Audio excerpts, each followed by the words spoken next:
സഹോദരങ്ങളെ എല്ലാവർക്കും ഒരു നമസ്കാരമുണ്ട്. എന്തൊക്കെയുണ്ട് വിശേഷം? എല്ലാവർക്കും സുഖമാണ്. അയല കറിയില്ല, കരിമീൻ പൊള്ളിച്ചതില്ല, ഉള്ളിയും പരിപ്പും വറുത്തരച്ചൊരു കറി, ബീട്രൂട്ട് തോരനും. ഇതാണ് ഇന്നത്തെ കറി കേട്ടോ. ഇന്ന് നമുക്ക് മീനില്ല സഹോദരങ്ങളെ. ബീട്രൂട്ട് തോരൻ. ബീട്രൂട്ട് എങ്ങനെ തോരൻ വെച്ചെന്ന് പറഞ്ഞാൽ ഇതൊരു മെഴുക്ക് പുരട്ടി പോലെ ഒരു തോരൻ. നല്ല ടേസ്റ്റാണ് കേട്ടോ. അരച്ചൊന്നുമില്ല ഞാൻ കേട്ടോ. മുളക് ഇങ്ങനെ കീറിയിട്ട് കടു വറുത്തിട്ട് പിന്നെ സവാളയും ബീട്രൂട്ടും കൂടെ തോരത്തിന് വേണ്ടി അരിഞ്ഞതാണ്. പക്ഷേ മഞ്ഞപ്പൊടിയൊന്നും ഇടാതെ ആയപ്പോഴത്തേക്ക് മഞ്ഞപ്പൊടി ചേരാതിരുന്നപ്പോൾ അതൊരു മെഴുക്ക് പുരട്ടി പോലുള്ളൊരു ടേസ്റ്റാണ് കേട്ടോ. എന്തായാലും നന്നായിട്ടുണ്ട്.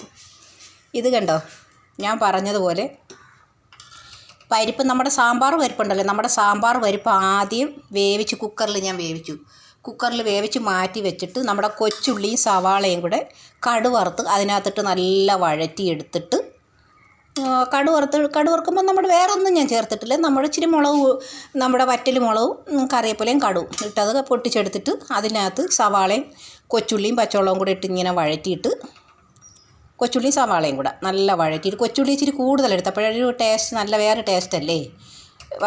വറുത്ത് നല്ല വഴറ്റിയെടുത്തിട്ട് മുളക് പൊടി, മല്ലിപ്പൊടി, മഞ്ഞപ്പൊടിയും കൂടെ ഇതിനകത്തിട്ട് നല്ല പാകത്തിന് മൂപ്പിച്ചെടുത്തിട്ട് പിന്നെ പുളി ഞാൻ കഴിഞ്ഞതുപോലെ പുളി ഇങ്ങനെ പിഴിഞ്ഞ് വെച്ചിരുന്നു. പുളി താണ്ട് ഇങ്ങനെ ഇതിനകത്ത് പിഴിഞ്ഞു ഇട്ട് വെച്ച് പുളിയും കൂടെ ഇതിനകത്തോട്ട് ഒഴിച്ച് തിളപ്പിച്ച് നല്ല തിളച്ചതിന് ശേഷം പരിപ്പ് വേവിച്ച് വെച്ച പരിപ്പ് എടുത്ത് ഇതിനകത്തോട്ട് ഒഴിച്ച് നല്ല പാകത്തിന് അയച്ചു കൂടെ ഒന്ന് വറ്റണം കേട്ടോ. പുളിയൊക്കെ ചേർത്തിട്ട് ഒരു കറിയും വേണ്ട. നമ്മളിങ്ങനെ പരിപ്പ് കറി വെച്ച് കൂട്ടുകയാണെന്നുണ്ടെങ്കിൽ വേറെ ഒരു കറിയും വേണ്ട. പക്ഷേ ഒരു കറിയുടെ ആവശ്യമുണ്ട്. എന്തെന്ന് പറഞ്ഞാൽ നമ്മുടെ ഉണക്കമീൻ വറുത്തത്, മനസ്സിലായോ? ഉണക്കമീൻ വറുത്തതായാലും കനലയിൽ വെച്ച് ചുട്ടെടുക്കുന്നതായാലും അത് ഏത് മീനായാലും ഉണക്കമീൻ ഭയങ്കര രുചിയായിരിക്കും. നമ്മുടെ കുട്ടിക്കാലത്ത് എൻ്റെ അമ്മയുടെ കറിയായത്. എൻ്റെ അമ്മ ഇങ്ങനെയും ഉള്ളിയും പരിപ്പും കറി വയ്ക്കുന്നത് ഭയങ്കര ടേസ്റ്റാണ്. ഇതുപോലെ വെച്ച് നോക്കണം കേട്ടോ. ഞാൻ പറഞ്ഞതുപോലെ കറിവേപ്പില ഇങ്ങനെ മുഴുവനെ ഇട്ടേക്കുവാണേ. കാരണം എന്താണെന്ന് വെച്ചാൽ ഇങ്ങനെ ഇറുത്തിടുന്ന അമ്മയ്ക്ക് ഇഷ്ടമല്ല. കാരണമുണ്ട്. അത് കുഞ്ഞു കറിവേപ്പിലയാണ് കേട്ടോ. അതുകൊണ്ട് അമ്മയ്ക്ക് നുള്ളിപ്പറക്കി എടുക്കാൻ വലിയ പാടാണ്. അപ്പോൾ അതുകൊണ്ട് ഞാനിങ്ങനെ തണ്ടോട് കൂടി ഇടുമ്പോൾ കാണാനും ഒരു ഭംഗിയുണ്ട് കേട്ടോ. ചോറിനകത്ത് ഇത് ഒഴിച്ച് കൂട്ടിയാലുണ്ടല്ലോ നമുക്ക് വേറെ ഒരു കറിയും വേണ്ട. ഞാൻ പറഞ്ഞതുപോലെ പിന്നെ തോരനും, മധുരത്തിനൊരു തോരനെന്ന് പറയാൻ പറ്റത്തില്ല, മെഴുക്ക് പുരട്ടിയുടെ ടേസ്റ്റാണ് എനിക്ക് വന്നത് കേട്ടോ. എനിക്ക് ഇന്നലെ വൈകിട്ടേ ഒരു തലകറക്കവും എന്ന് പറയുമ്പോൾ ഒരു തലകറക്കവും ഒരു തലവേദനയും ശരീരം ഫുള്ള് വേദനയും വല്ലാത്തൊരു ക്ഷീണം. രാവിലെ എണീറ്റപ്പോഴും അങ്ങനെ ഞാൻ കാപ്പിയൊന്നും കുടിച്ചില്ല, ചായ കുടിച്ചു, ചൂടുവെള്ളം കുടിച്ചു. ഇപ്പം കുറേ കാലമായി ചൂടുവെള്ളം കുടിക്കുന്നില്ല ഞാൻ. കാരണം എന്താണെന്ന് വെച്ചാൽ ഈ മൂത്രത്തിൽ ചൂടൊക്കെ വന്നതുകൊണ്ട് ചൂടുവെള്ളം കുടിക്കുന്നില്ല.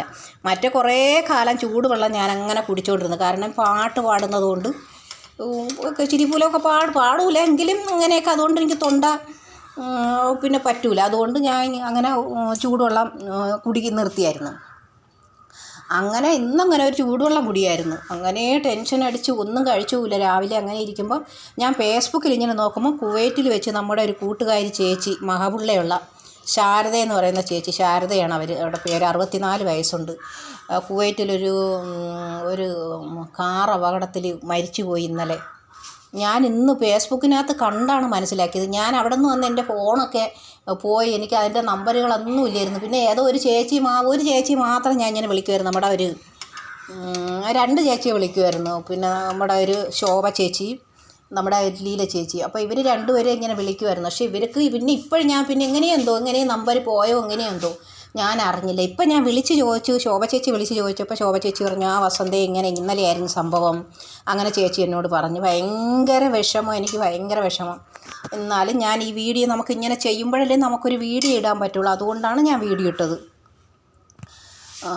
പിന്നെ ഞാൻ നമ്മുടെ ഒരു ഗിരിജ ചേച്ചി, നമ്മുടെ സെക്രട്ടറിയാണ് കുവൈറ്റിൽ പ്രയാണം ഗ്രൂപ്പിനകത്തുള്ള സെക്രട്ടറി, നമ്മുടെ ഗിരിജ ചേച്ചിയെ വിളിച്ച്, ചേച്ചിയുടെ ഫേസ്ബുക്കും ഉണ്ടായിരുന്നു. അങ്ങനെ ഞാനിങ്ങനെ അതിൽ വിളിച്ച് നോക്കിയപ്പോൾ ചേച്ചി ഇങ്ങനെ മെസ്സേജ് ഇട്ട് ശരിയാണെന്നുള്ള രീതിയിൽ മെസ്സേജ് ഇട്ട്. എല്ലാവരും ഇപ്പം ഇങ്ങനെ ഒരു സംഭവം ഉണ്ടായാലും നമുക്ക് ജോലിക്ക് പോയല്ലേ ആവുള്ളൂ. അവിടെ നമ്മൾ അന്യനാട്ടിലാകുമ്പോൾ ജോലിക്ക് പോയല്ലേ പറ്റുള്ളൂ. അതുകൊണ്ട് എല്ലാവരും ജോലി തിരക്കിലൊക്കെ ആയിരിക്കും. അപ്പോൾ അതുകൊണ്ട് പിന്നെ വൈകിട്ടൊക്കെ മെസ്സേജ് വിളിക്കുമായിരിക്കും, സംസാരിക്കുമെന്ന് പ്രതീക്ഷിക്കുന്നു. പിന്നെ എന്തായാലും പോയ ആൾ പോയില്ല. ചേച്ചിയുടെ സ്ഥലം ഈ ശാര ചേച്ചിയുടെ സ്ഥലം ഇവിടെ എന്ന് പറയുന്നുണ്ട്, ശോഭ ചേച്ചി പറയുന്നുണ്ട്. എന്തോ ഒരു നമ്മളിപ്പോൾ കുവൈറ്റിൽ നമ്മളൊരു ഗ്രൂപ്പിനകത്ത് നിൽക്കുന്നെങ്കിലും ഒരു സംഘടനയ്ക്കകത്ത് നിൽക്കുന്നെങ്കിലും നമ്മൾ എല്ലാവരുടെയും വീടും പേരും എല്ലാവരും കുറേ പേരുണ്ട്. കുറേ എന്ന് പറയുമ്പോൾ ഒരു 3-4 സംഘടന, ഒരു 7-8 സംഘടന ഉണ്ടായിരുന്നു. ഞാൻ വരുമ്പം തന്നെ 8 സംഘടനയുണ്ട്. സാൽമിയ അങ്ങനെ പല സ്ഥലത്ത്. സാൽമിയാണ് ഞാൻ താമസിച്ചിരുന്നത്. അപ്പോൾ സാൽമിയ, പിന്നെ അഫാസിയ, അങ്ങനെ പല സ്ഥലങ്ങളിലായിട്ട് കുവൈറ്റിൽ കുറേ സ്ഥലങ്ങളുണ്ടല്ലോ. അങ്ങനെ പല സ്ഥലങ്ങളിലായിട്ട് ഒരു 7-8 ഗ്രൂപ്പുകളുണ്ട്. അവിടെയൊക്കെ ഉള്ളവരുടെ എല്ലാവരുടെയും പേരൊന്നും നമുക്കിപ്പോൾ അറിഞ്ഞു വയ്ക്കാനോ പറ്റൂലല്ലോ. പിന്നെ നമ്മൾ അടുത്ത് അറിയാമെന്നുള്ള കൂട്ടുകാരുടേതൊക്കെ എല്ലാം നമ്മൾ പറയും, അറിയാം.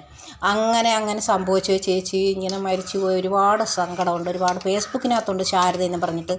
64 വയസ്സാണ് ആയത്. എന്ത് സ്നേഹമാണ്. ഞാൻ കുവൈറ്റിൽ നിന്നൊക്കെ വരുമ്പോൾ ഒക്കെ തന്നെ എന്നോട് പറഞ്ഞു, എന്തിന് വസന്തേ നീ ഇപ്പോൾ പോവണ്ട, എങ്ങനെയെങ്കിലും ഇവിടെ പിടിച്ചു നില്ല് എന്നൊക്കെ പറഞ്ഞു. എനിക്ക് പിന്നെ എൻ്റെ വിസയൊക്കെ തീർന്ന് എനിക്ക് വിസ അടിക്കാനൊന്നും പറ്റാത്ത അവസ്ഥയിലായപ്പോൾ പിന്നെ ജോലിയില്ലാതെ എനിക്ക് ബുദ്ധിമുട്ടായിരുന്നു. ഞാൻ കൊറോണ കഴിഞ്ഞിട്ട് പോകുമ്പോഴേക്കും ഞാൻ ജോലി ചെയ്ത വീട്ടുകാരെല്ലാം പല സ്ഥലങ്ങളിലായിട്ടും പോയപ്പോൾ പിന്നെ എനിക്ക് അവരോടുമായിട്ടൊന്നും അങ്ങനെ എനിക്ക് ജോലിയില്ലാതെ എനിക്കിരിക്കേണ്ട അവസ്ഥ വന്നു. അങ്ങനെയാണ് ഞാൻ കയറി വന്നത്. ഞാൻ കയറി വരുവാണ് ചെയ്തത്. വിസയൊക്കെ തീർന്ന് അങ്ങനെ നിന്നപ്പോൾ പിന്നെ നിന്നിട്ട് ഫലമില്ലാന്ന് തോന്നി ഞാൻ തിരിച്ച് കയറി വരുവാണ് ചെയ്തത് കുവൈറ്റിൽ നിന്ന്. അങ്ങനെ ചേച്ചിയും അങ്ങനെ ഞാൻ വരുമ്പോഴേക്കും എനിക്കിങ്ങനെ നമുക്ക് യാത്രയായപ്പോൾ ഉണ്ടായിരുന്നല്ലോ, എൻ്റെ കൂടെ തിരുവനന്തപുരത്തുള്ള വേറൊരു കൂട്ടുകാരി ഉണ്ടായിരുന്നു.